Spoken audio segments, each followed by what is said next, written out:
What's up, you beauties? Welcome to another episode of HW Hockey, our YouTube channel. We're on episode 32 of season 8. I'm your host, Jim Iacovone, joined as always by Jack Smith. And if you're watching us live on YouTube, make sure you smash the subscribe button, hit the alert so you never miss a show. While you're at it, hit that like button. Our like goal for the episode is going to be 100 likes. For all the podcast listeners out there, don't forget to subscribe on Apple Podcast or Spotify so you're first in line when newest episodes drop. We're on our way to 3,000 YouTube subscribers. So as I mentioned, if you're watching on YouTube, make sure to do that at some point during the show. If you like what you're watching, if you don't like what you're watching, that's fine. If you're watching on Twitter, head over to YouTube. We would really appreciate that.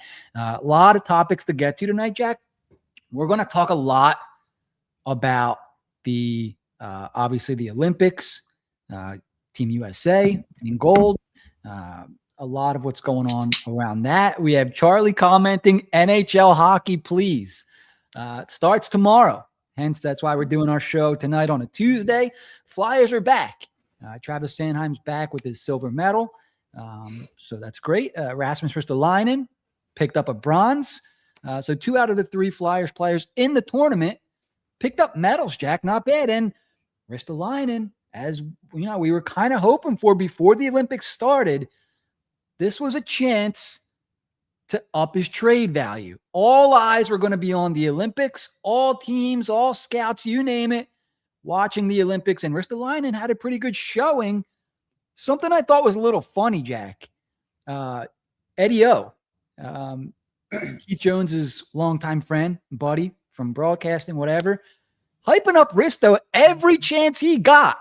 And part of me wonders if, you know, Jonesy's in his ear, hey, pump this guy's tires a little bit here so we can unload his ass after the break. What do you think?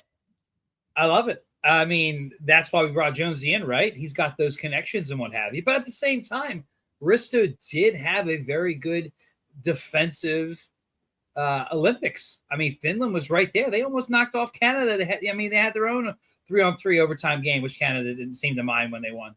So, I mean, yeah, this is what we needed because I still think the injury issue is going to be teetering a little bit. Flyers will certainly retain money and a potential deal to make things a little bit easier. And he's only got 1 year left, but it's definitely something that's back on the market. You know, I think this time last year they set their price and the phone didn't ring. I think it could ring this year. I don't know if we're going to get exactly what we want, but I think this is the year to pull the trigger because he's healthy this time around. Knock on wood. There is still a few games before the actual deadline, which I believe is next Friday. Is that right? I think it's next Friday. To check.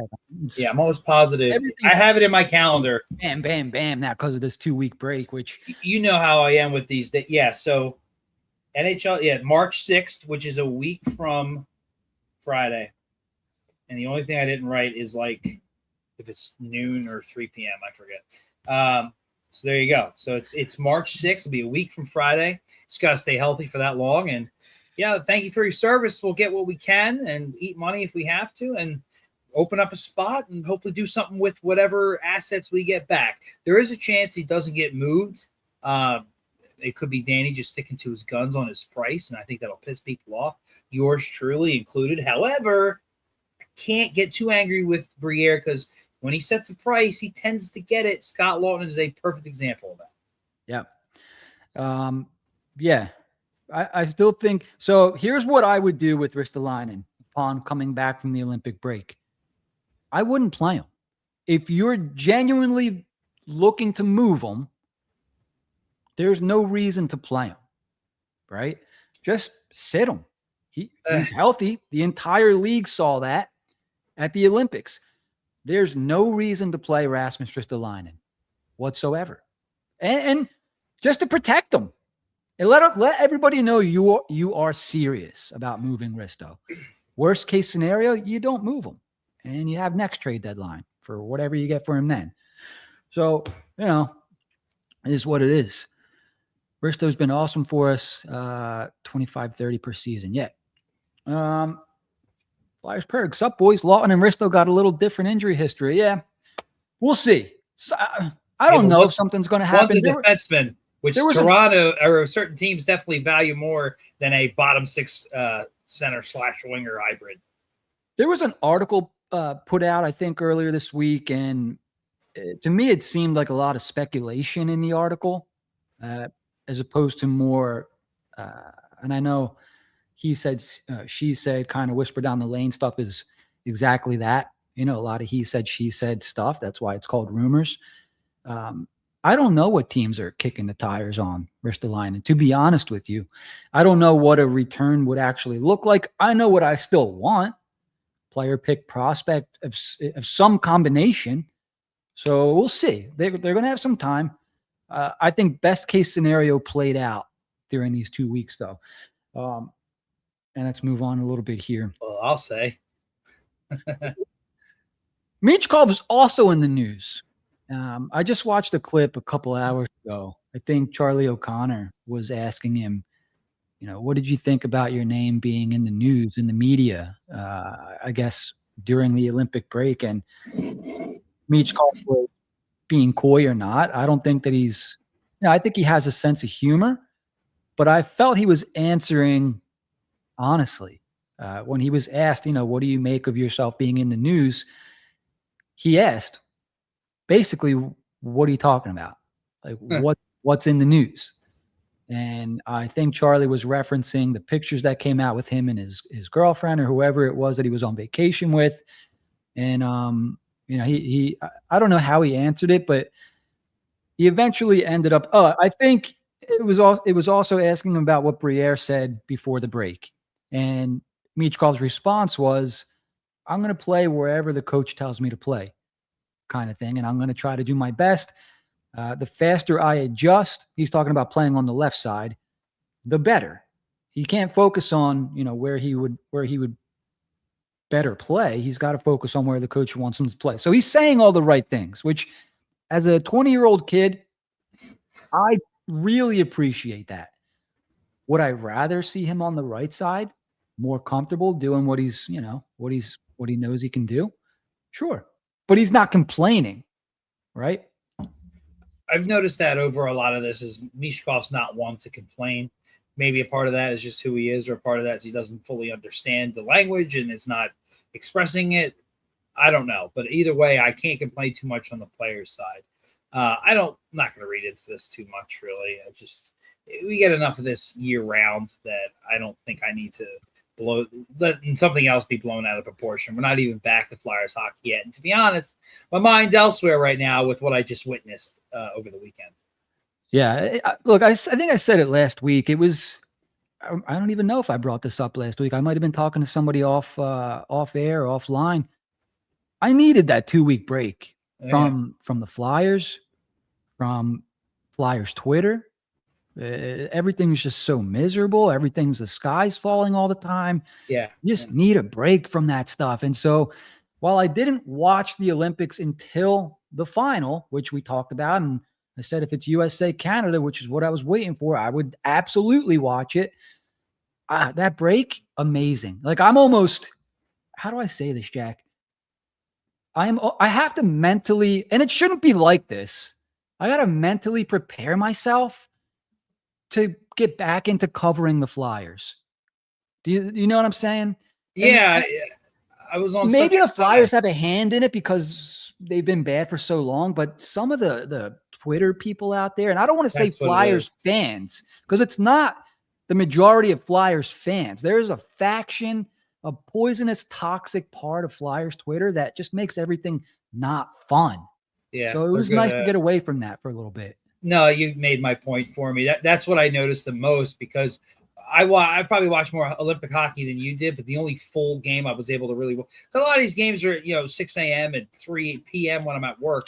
But the only game I was able to watch from start to finish was the gold medal game. But I have been following along vigorously, and I checked Twitter and whatnot. And it was nice to, I didn't see much of anything about the Flyers until the day after they won the gold medal. Then it was they're already getting ready and priming up and going back to doing what they do best, and just making you hate the fact that this is your team and you got to watch it and wait and all that stuff.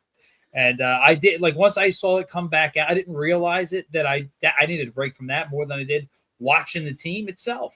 I actually kind of miss the Flyers, although the number one joke going around right now, and there's a lot of truth to it, it's how am I going to go from watching this USA team to the Flyers? Like, all those talented players making those really nice plays and close, important games, and now we're back to slop. Hopefully not. We'll see.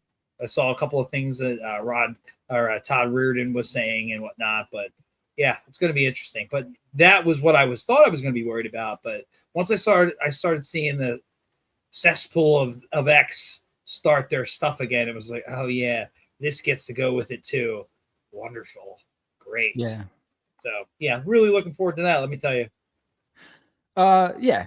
And so let's talk about the more fun stuff, I guess. The USA game, USA Canada game. Like, that's the game I think everybody was hoping to see, the game probably most everybody expected to see. And it turned out to be, it was a story. It was a movie, basically, the way things played out. Right. USA scores first. Matt Boldy got the goal. I don't want to say dominated, but Canada really took it to the United States for at least 2/3 of that game. At no point, though, Jack, like, I was watching for player reactions, are they hanging their heads kind of thing. At no point in this game was any player on the United States, we're going to lose this game. It was just none of that. And that, when you have that belief, you're never out of it. And Connor Hellebuyck, man. Oh my God. What a game. I mean, they lose that without him, right? What, 6-1. Yeah, easily. And so that save and the things they were saying, like, I don't know if you're seeing some of the pictures that were on Twitter, but how when Nathan McKinnon hits the side of the net when he very nice, when he should have buried it, like, and somebody, I'll see if I can find a picture for you, and they put put Johnny Gaudreau's like spirit in there, like almost like he was willing that team to victory in some way. I got sent so much stuff that I'm having a hard time finding it. Gave me chills, man. I was like, the one time that I really got emotional about it. Damn. But what really did it for me is we've been on the losing side of overtime or very close-knit games, I feel like, forever, especially when it comes to hockey. Growing up, they were so good, but they never won it all. They came so close. Fast forward to 2010. What happens? They lose in overtime, a game 6, one of the dumbest goals I've ever seen in my life. What else happened in 2010? They lose in Vancouver to Canada in overtime, and Crosby scores the goal. Like, World Cup of Hockey, they were just a joke. I was there personally for that, 2016, and they got Canada handed their asses to them, and they didn't not do much else. I think it was Team Europe against Canada in the finals. And it's like, the Four Nations last year, overtime loss. It's like we're always on the other end of this. So, like, to actually be on the other side, like, I was almost shocked. Well, obviously I was shocked. I was like, I couldn't believe it wasn't real. It pinched me. I cannot believe we got to experience that. And on the grandest stage of them all, the gold medal game against Team Canada, it's their only thing they do. Hockey and syrup. I mean, that's it. And you could see by how good their forwards especially were. I mean, yeah, maybe you make your decisions or your opinion on whether they're dominated or not. Canada was all over them. And Hellebuyck puts on a Dominik Hasek performance from the ages. It's a shame he didn't get the shutout, but I think he's fine with that. The 5-on-3 penalty kill was incredible. I mean, I was getting nervous because I'm like, they're getting like almost virtually no offense now. Even the Boldy goal, like, it was all Boldy. Splits the D, makes a good play on Binnington. And then, they had some chances, had some power play chances, but really not a whole lot. And you're just waiting for it to happen. And then Makar scores, and you're like, oh, this is it. Here we go. They killed that 5-on-3, and then it's been all Canada still, and they tie the game. Going to the third period, it's all Canada again. I do believe they called it a double doink at the end of the second. I believe it was actually a deflection off of one of our players' sticks and hits the post. It's like, I felt at the time like, oh man, we needed that so bad because this is not going well. Our opportunities are few and far between. And they all those penalties at the end, the 2-minute minor for the high stick to the face. I'm like, oh my God, they could steal this. And that's what it felt like. It felt like a one team just stealing a win from another. And they just they end up taking the penalty themselves. I'm like, you got to be kidding me. It's like, that's the one time it felt like I was watching the Flyers. I was like, they would get a 4-minute, 2 double minors and then friggin' take a penalty at the end of that. And you felt bad for Jack Hughes at the time, who did not have a good 4 Nations, and he's sitting in the penalty box, and he's probably thinking, like, am I going to be in the box? It's my penalty, and Team Canada takes a very late lead, and they win this thing. Team holds on. Hellebuck shuts it down, gets us to overtime, and oh my God, what a back and forth. What's crazy about Team Canada is I said, if I were them, this is who I put out, and not that it's rocket science, but I was with some people who are like not diehard hockey people, and they did it. They went McKinnon, McDavid, and Makar. And you could argue that those 3 players are the top 3 players in the NHL. That is a hell of an argument to make, but the Canada doesn't like 3-on-3. Well, either way, things go our way. A couple of plays, underrated plays, and Jack Hughes seals it. The golden goal. Oh my God, dude! I'll never forget it. The amount of memorabilia I'm going to get for this, and it's going on my wall. It's legitimately never thought we could experience a gold medal. I'm sure eventually they get another one, but like, Canada is so freaking good every single year that it's understandable. Like, the last time they won was 1980, and you have other countries that are really damn good as well. So like, to witness this and see this, it just felt surreal. And oh my God, what a game for the ages. And we got bragging rights for the next 4 years. As far as this month, this year, whatever, hockey's our sport, baby. What I loved most about the goal was Cale Makar's back check, Jack. Oh, I saw that. Yeah, that's rough. I mean, all the skill in the world, but that's exactly the kind of shit that Taka talks about. If you're not doing the little things right, it could cost you the gold medal, right? Yeah. So that to me was awesome to see in one of the biggest games of your life, not busting your ass to get back on D, and you're the only defenseman, right? So yeah. To me, that made it even sweeter to see that. I don't know what that's an example of, but if that's me, there's absolutely no excuse to get back on D the way Cale Makar got back on D. And I loved to see, because look, at the end of that game, I was texting our buddy Travis, Jack Hughes is going to be the GOAT of this game, right? Because he took that penalty late. And I'm like, this friggin' guy, he's hurt every single season. He's going to blow this game. And Travis actually texted me, he's going to win the game for him. Like, all right, let's see. Goes to overtime. The dude's lost half of his front teeth. Yeah. Gets the puck and he absolutely buries it. Like, what a storybook ending. Like, that's a movie. Yeah. And then they have the picture of him with the flag and he's missing teeth. They got the interview after the game. He's proud to be an American. God forbid you say that these days.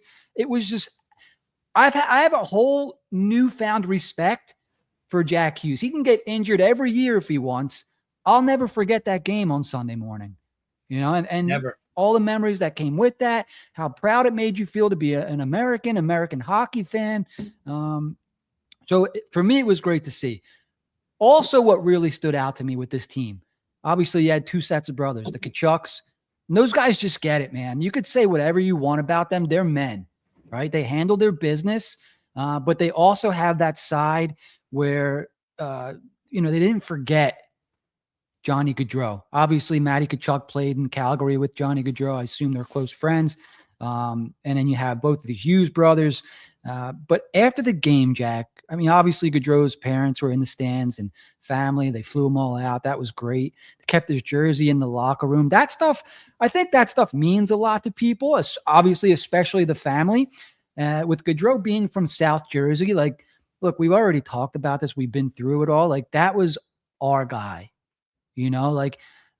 South Jersey was represented in the NHL.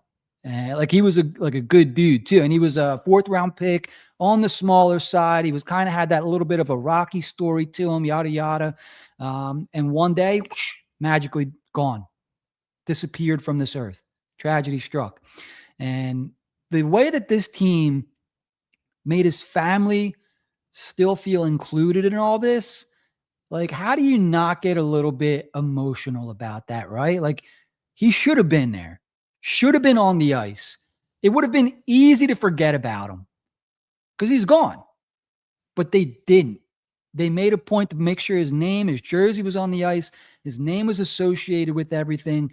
I love when they brought his kids out there with the jersey. Like, that has to be his wife, his parents. They'll never forget that.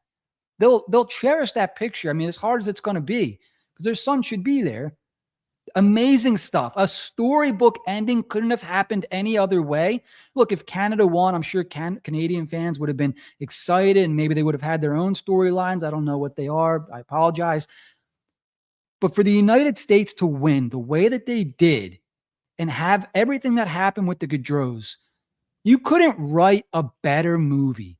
And I'm happy that we got to see that. And that, the Gaudreau family got to feel that, and everything happened the right way. They did everything. It's such a classy team. I could go on and on, but it was just perfect the way that everything played out. Even with them, maybe getting beat up for most of the game, and just showing the resiliency that they were never going to quit, never back down. That's the American spirit.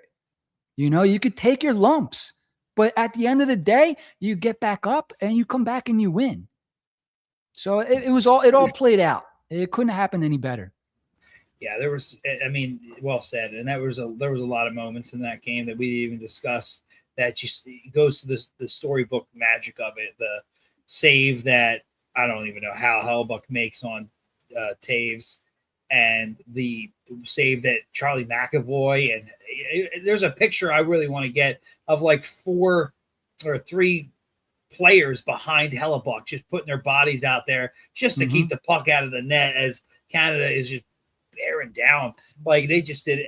They may not have had control of that game by much of it at all. They may not have been able to match firepower, but they did everything they could to keep that score even and be able to defeat them in overtime. Like, they had to play a different game. They had to play on their heels a bit because of what was coming at them. And it worked out for them. They gave it all they had. It's a one and done game. You got to bring your A game, and they found a way to win. And that's what it's all about, regardless of what you think of the rosters. That's why we still play the game. And they showed up and they made it work. And it was all class after that. It was one of the most magical, phenomenal things I've ever seen. I may ever see. Yeah, I think that's important to bring up as well, right? That was the first one since 1980. And I think I saw the stat was like 46 years on the day to the day. Did you see that thing where in the movie, I think a player that got cut was like Jack Hughes, or he was the last cut or something? I don't know. I don't remember. I'd have to go back. Who knows what's real anymore, right? With all this AI stuff. So I'd have to go back and rewatch the movie. But a guy by the name of Jack Hughes was one of the last cuts on that team. And then he ends up being he has the same name as the guy that ends up scoring the game-winning goal for them 46 years later. Like some of the stuff gets a little weird, but it's interesting though, at least.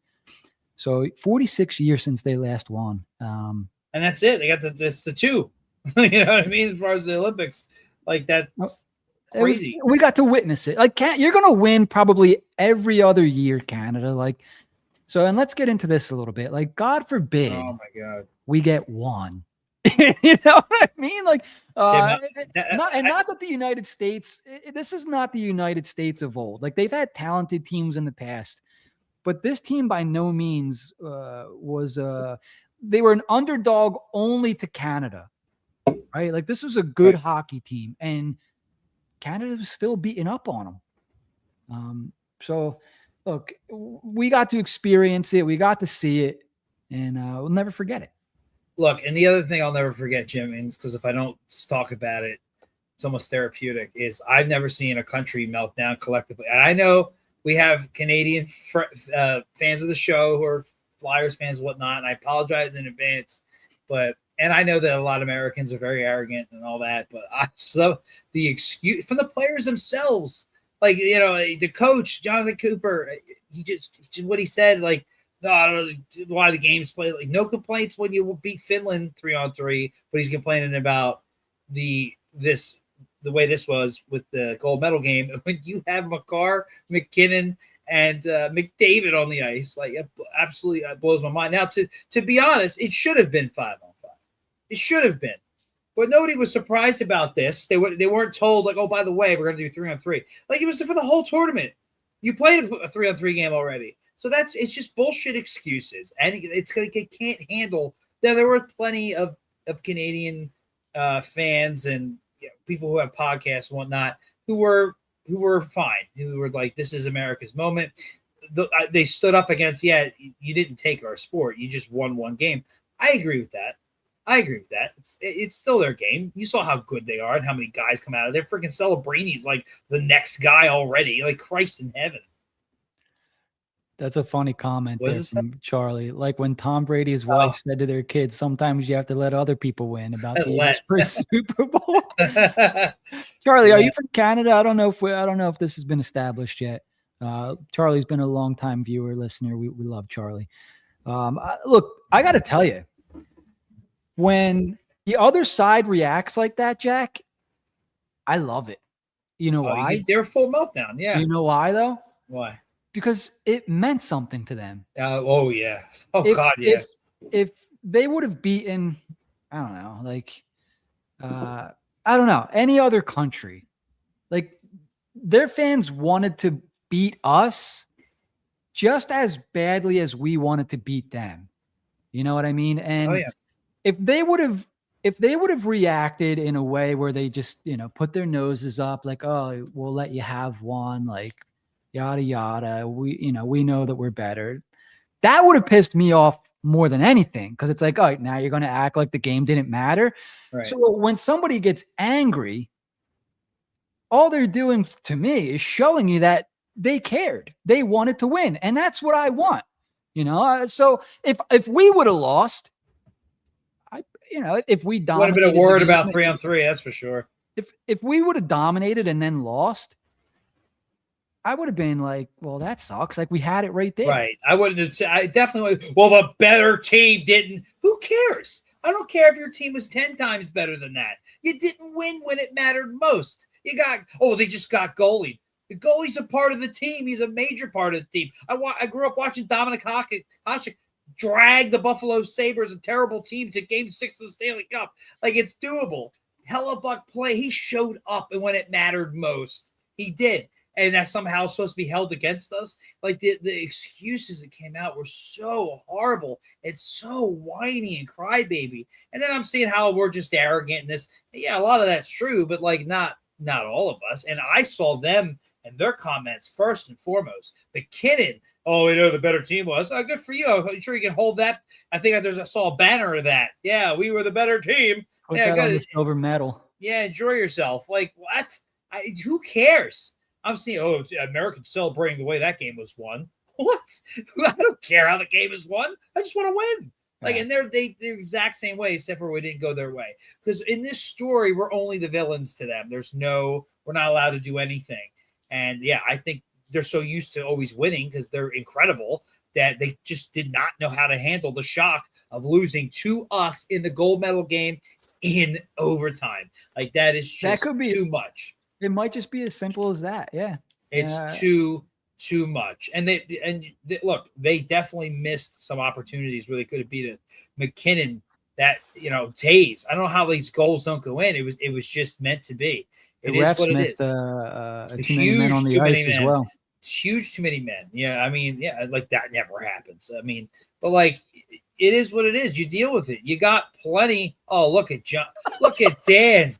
Look at Dan. What a gentleman. I did look up a couple of Canadian guys. I knew their tweets, and Dan was all right. Congrats. Dan here says, congrats on the goal. Gaudreau was very emotional and amazing. Cool to see, by the way. McKinnon's and Cooper's comments for taking out of context. Cheers for always doing a good job, fellas. Well, thank you, Dan. Thanks for being just a gentleman of the game. I appreciate that because there was so much hatred going on there. Appreciate $10 and the well, it's 10 Canadian dollars, so I think that translates to about $2. Oh, Jim, Jesus! Thanks, Dan. Oh my God! Oh, I'm just kidding. Thanks, Dan. We really appreciate you. Didn't have to do that. Dan's a gentleman and a scholar and a true fan of the show, and I appreciate it. Yeah, maybe they were. I can only take them as face value as how everything was said online. They're not the comments weren't the things I was worried about the most. It wasn't even the team. It was the player or the fans. A lot of the crazy the things they were saying.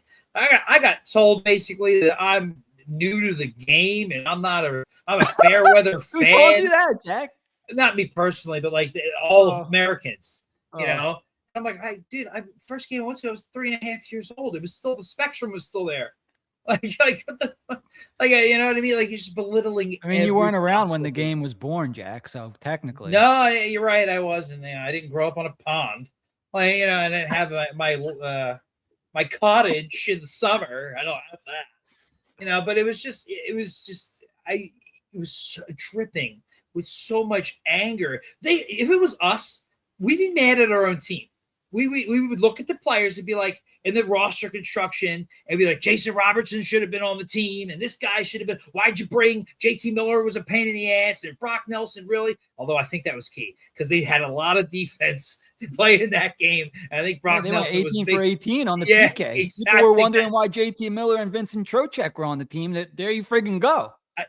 Offensively, didn't do a whole lot. But when against Team Canada and they had to defend, those guys killed 18 of 18 penalties. Perfect. Believe that, they were perfect. Isn't that crazy? Like, it's just, especially with the 5-on-3 against Canada, just insane. So it all added up in the end. But yeah, I mean, the amount of crying I saw, I kept finding myself scrolling. I couldn't help. I couldn't believe the things that were being said. I'm like, dude, I get it. It sucks. And when we lost Game 6 in overtime, the Stanley Cup Finals, like, I understand that hurt. You know, like we're Philly. We lose a lot of championship games from time to time, and it's like, but my God, it's like it was their birthright. They had to win. It's like I even said to Dan, because we were kind of playing around. I think every time the United States won, I posted the Freebird song on Instagram or whatever, and Dan and I we weren't going back and forth, but we were kind of like, so what do you think for Sunday? And I just completely forgot what I was going to say there, Jack. It just is gone. Well, until you think of it, one thing I will say was a lot of podcasts, I don't even know some of them, they must be all Canadian. They were showing United States no respect.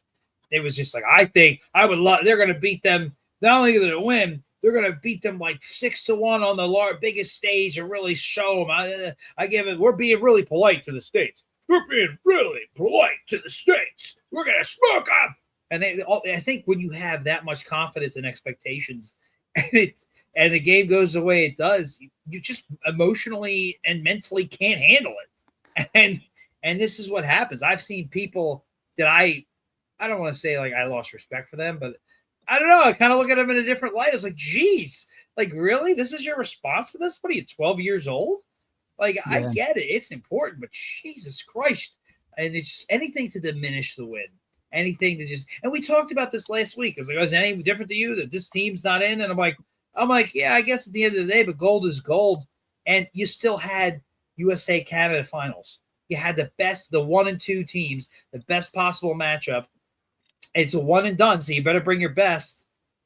And this is the way it went. Like, there's bounces. It's the best team win every time in any sport? Does the best team always win the whole thing? God, no. So these excuses. I remember what I was going to say. Go ahead, hit us. So the most talented team doesn't always win, right? Obviously, how we play the game. Canada had the most talent. I mean, 3-on-3 overtime was the prime example. You can this should have been a massive advantage for them. Well, you would think, because I think maybe though when you think about Cale Makar, Nathan MacKinnon, McDavid, you don't really think about defense, and in the end, that is what cost them. Whereas the USA, maybe they didn't have the most offensively talented players, but they put a roster together that could do everything: score, defend, kill penalties, score on the power play, stop the puck. I think it was the coach that put out a statement, something like they put a team of whiskey drinkers together, not a bunch of fucking milk drinkers. And what he meant by that was the team had a personality, right? And it wasn't just a bunch of guys that go out there and figure skate and score goals, yada yada. It was a bunch of guys that can play defense, bust their ass. A team with personality, and that's they were fun to watch because of that, right? Oh yeah, you could see it though. Like it felt like they were playing with desperation from like really the second period on, even with the lead. It's like, look, we're kind of outmatched here. We got a lead. We just got to keep it tight and win this game. And then it gets tied, and it's like, don't get rattled.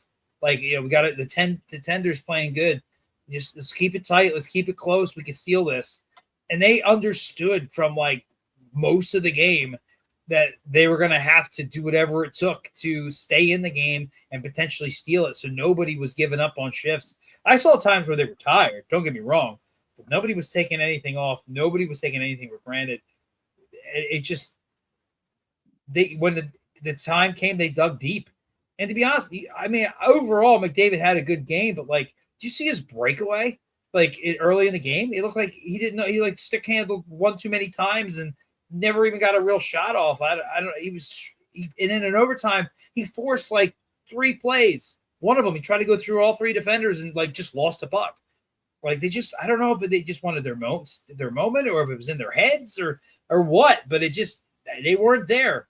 They were not there. They put a team together of guys that are the guy on all of their teams. And when you build a team, you have to have guys that understand their role, that they are not the guy. And so when it was interesting, I don't know. I think the right team won. And am I biased? Of course.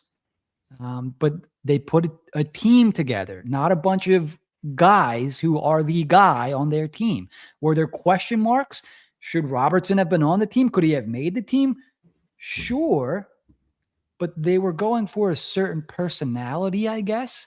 Maybe there's things that Robertson doesn't do that, I don't know, a Boldy or whoever else made the team over him does do. And whoever. There's a lot that goes into building a team, and it's not just talent on first, second, third, fourth line. Like, I'm not sure if, and this is a whole nother discussion, I don't know if fans understand that, that there's more to a game than just scoring goals. It sounds weird to say because you need the most goals to win, but there's a team out there that's trying to prevent you from doing that. Anyways, I remembered what I was talking to Dan Knightley about, and it was that during this game, it was nice to root for players like Jack Hughes, meaning that the Flyers don't really have that guy yet. Do you know what I mean? Yeah, a guy who could actually do it. It was nice to be able to root for some talented, and the Flyers have talent, so don't get me wrong. I'm not trying to poo-poo the Flyers, but it was just nice to sit back and root for a team that could do stuff, and pulled it out in the end. They had a goalie, they had the scores, they had the personalities, the Kachucks, you name it, puck-moving defensemen, number 1 centers, blah, blah, blah. It was just nice to be able to root for that for once. So it was nice to be in a game of that magnitude. I haven't felt that in God knows how long. Right. Oh, man. So I guess we got 4 more years for the next one, which I'm in no rush after that. But yeah, no, I mean, I knew the backlash was going to be pretty rough, but my God, has it taken on a life of its own? Like, Jesus, like, we're ready to go to war. Some of these people, like, my God. Well, some of it trickled over into the political thing, and we talked before. We don't really want to get into the political side of stuff. Everyone's entitled to their own opinions, but some of the stuff out there is really, really bizarre. And you have professional writers tweeting about how players should be. I don't think I can look at this player the same after that. Do you think any of these guys give a shit about what some, Jagoff on Twitter has to say about they just won. First of all, they're millionaires playing a game. They just won the gold medal and are in the White House, regardless of who's president. Do you think they give a shit about what any of us have to say? I wouldn't. I'm living the friggin' dream, dude. I don't give a shit about what I Love Hockey 2277 has to say. You know? Yeah, it should. And again, a lot of it was just to try to diminish the overall achievement and attack certain people. And feel whatever way you do, I'm here for the sports. I just, to me, it's just silly. It's embarrassing. Like, stick to the sports. I don't care about anything else but the sports. Nobody cares. Like, we do this because it's fun, and we do it for the Flyers. We're all Flyers fans. But as far as what I think about somebody that has nothing to do with hockey, nobody gives a rat's ass what I think. Yeah. So I was kind of thinking about this today. So it's been a while since I've actually ragged a player on Twitter. Like, I used to get on Frost a little bit. I used to get on Sanheim until Scott Lawton kind of checked me. I don't think I. And then I'm like, you know what? These guys are actually on here. They actually see this. They're going to work, and I'm on here talking shit. Like, who am I? I could never do what they do. So like if I was to come on here and say, oh yeah, Travis Sanheim had a really shit game, it's kind of like, dude, what? How? Like, who are you to even say that? So I guess what I'm saying is, they're like, just imagine like Travis Sanheim coming to my house and like while I'm working, he goes, oh, you're a really shit cybersecurity analyst. You know that? Like, how'd you miss? You know what I mean? Like, I know it's totally different because they're on TV and they're in the spotlight and whatnot, but I don't know, some of that stuff. Some of the personal attacks get out of control. I think. Some of the personal attacks get out of control, and a lot of times we can be critical of what happens in the moment and post game, but some people just stay on somebody no matter what. Like, they have a good game, they're still like, yeah, but he still sucks. So Jesus Christ, man, take it easy, get a touch grass. Yeah. Some of the stuff's embarrassing, man. If you're a grown man and you feel like you need to go on Twitter and judge another man for his personal choices, I think you need to reevaluate a couple things in your life. Like, go outside, get a hobby. Like, apparently this guy is a writer. This one particular guy. Go write something, bro. Get off your computer. Go write a story, man. Like, it's all like rooted in like just anger and jealousy, like because they lost, because they want to like project their anger in some way, shape, or form. I remember when the Phillies won in 2008, this LA writer, because we beat LA to go to the World Series, and they had a really good team, they could have won too. He just wrote this article, a full article about how everybody from Philly is ugly. That was the article. I'm like, what the hell does that have to do with sports?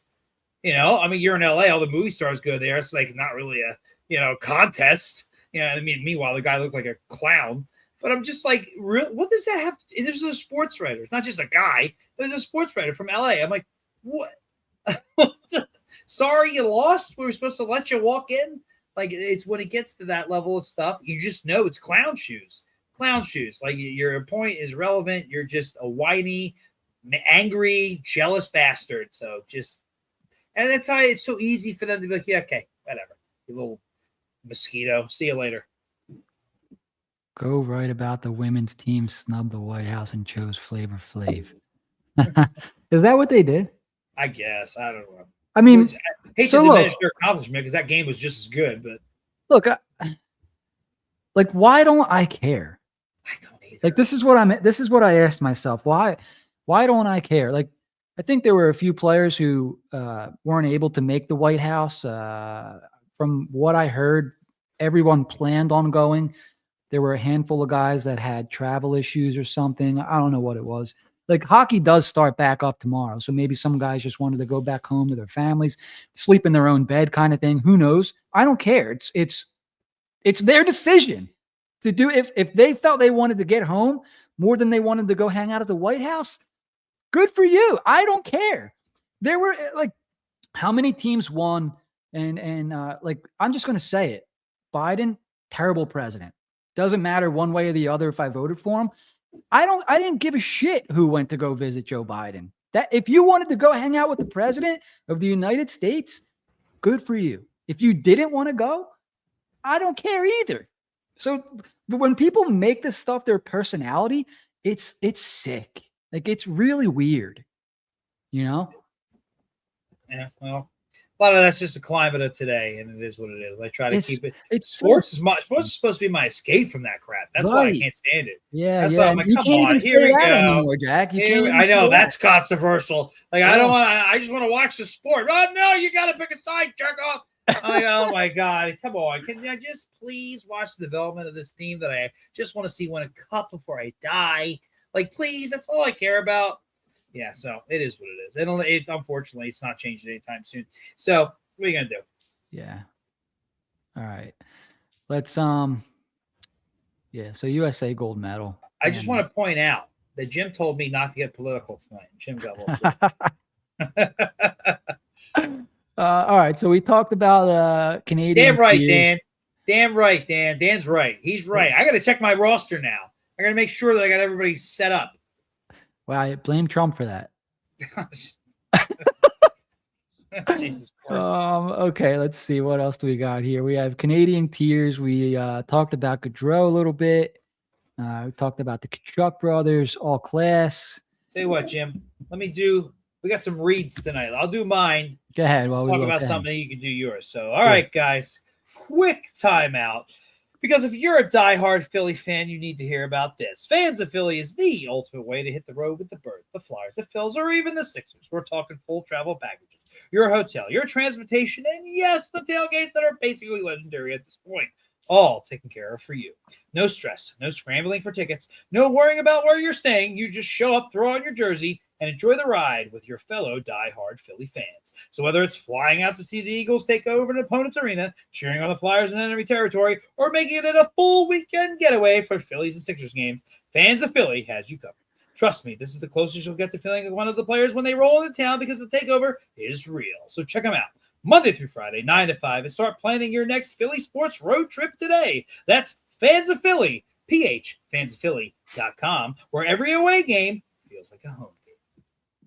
Very nice. And Chris Fiore. Jack, is Chris your buddy?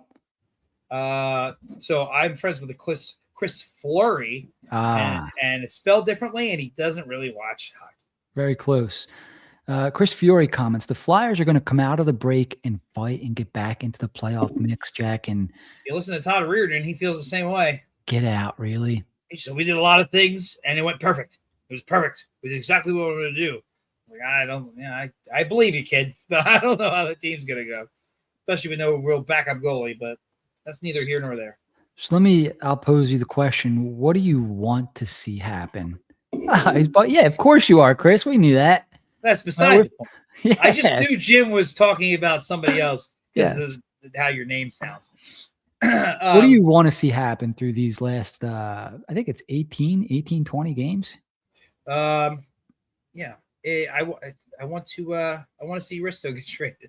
I want to see Risto and somebody else getting traded. I don't want Sim to acquire anything.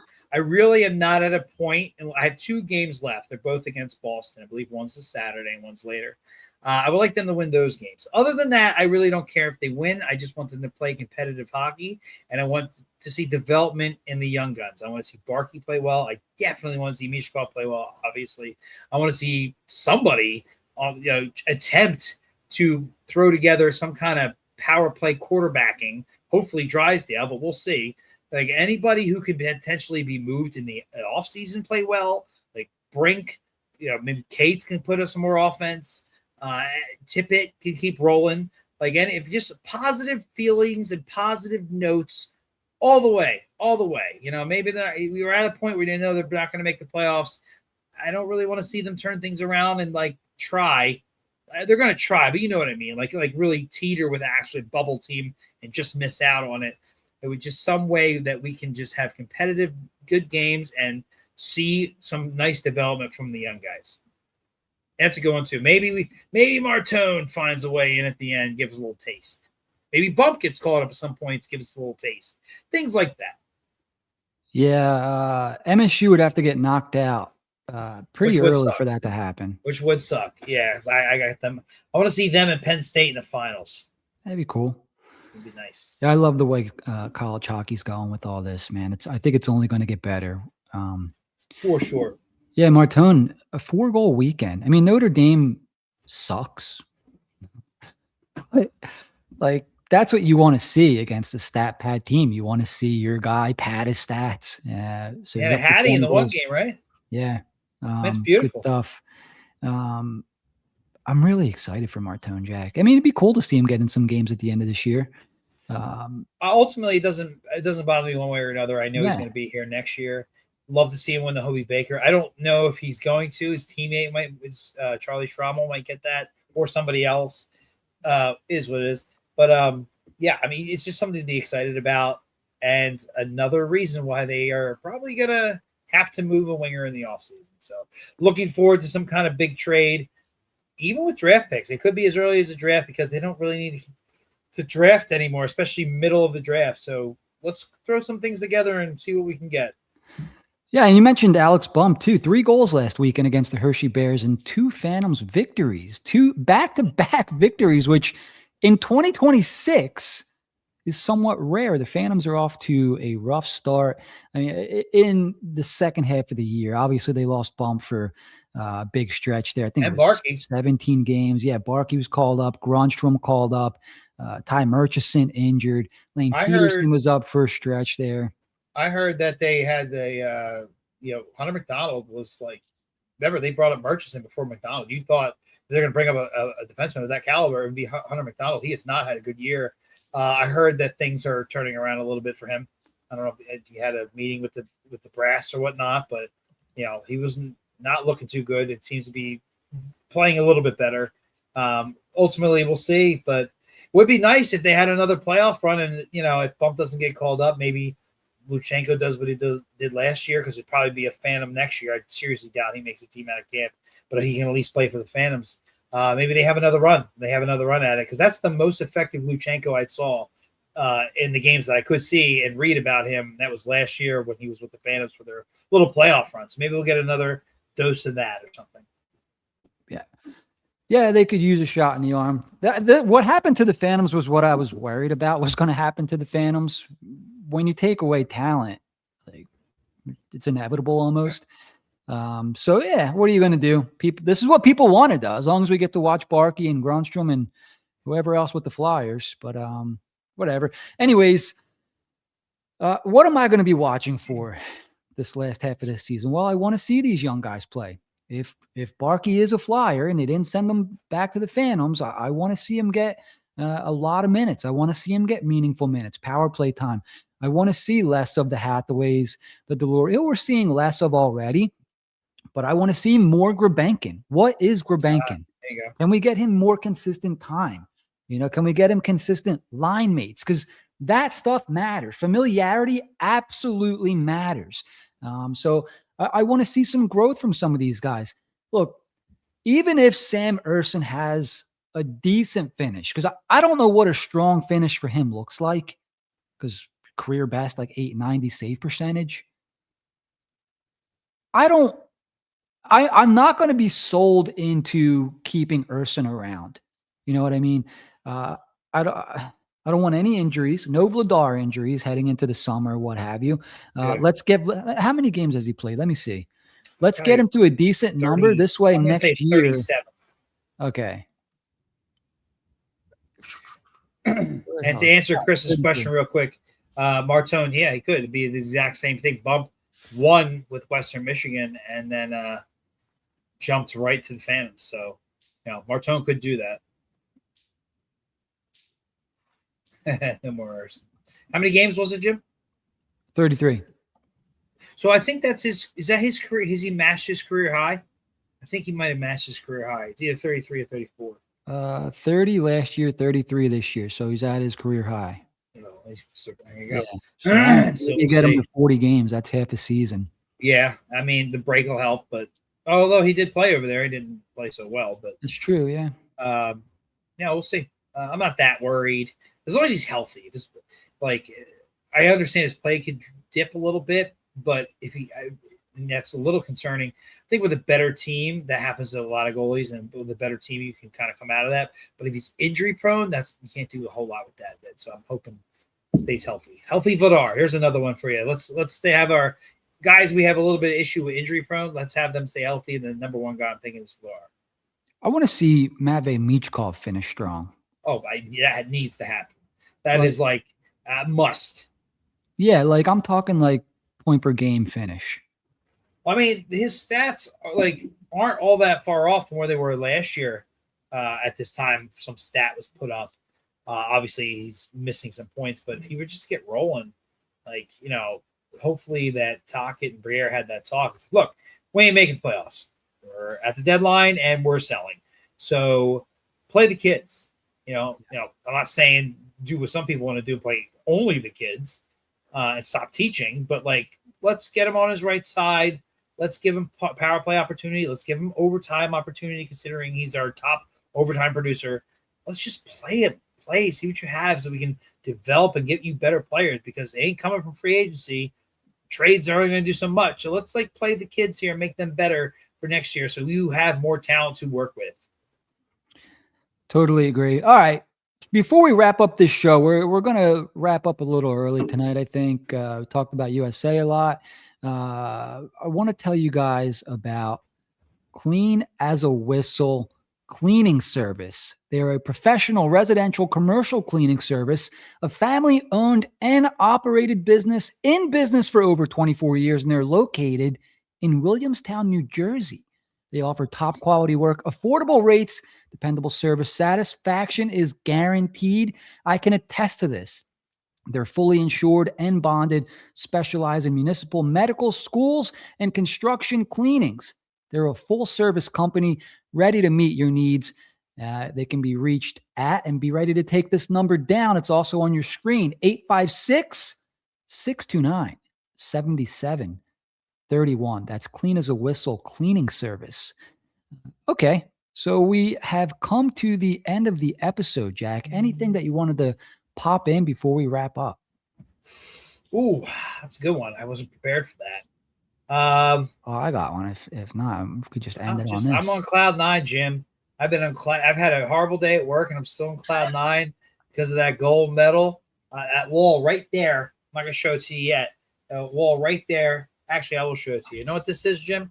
That is a game-used Robert DeMeo stick that I used for my son's gender reveal. I remember that guy. Yeah. Well, that stick's coming off the wall, and Team USA 2026 stuff is going up on that wall. I'm getting the side picture of the save on Taze. I would love to get a picture of the overtime goal and just that play where all the players were behind the goalie doing everything they could to get the puck out of the net. I would love to get a multi-sign picture of that. Whatever I get, it's going on that wall, hopefully sooner rather than later. Yeah, great stuff. All right, everyone, thanks for tuning in. If you enjoyed the episode, make sure to subscribe and help us on our quest for 3,000 YouTube subscribers. Give us a like if you enjoyed tonight's episode and help us achieve our episode goal of 100 likes. Leave a comment on YouTube. Let us know if you enjoyed tonight's conversation. And if you're listening as a podcast, you can find us on Apple Podcasts, Spotify, or wherever you consume podcasts. Make sure you set alerts so you're the first to know when we drop new shows. And for all of our latest episodes, head over to our YouTube channel at HW Hockey YT. For Jack, I'm Jim. We'll see you guys next time on HW Hockey USA. USA. USA. Good night, everyone. Thanks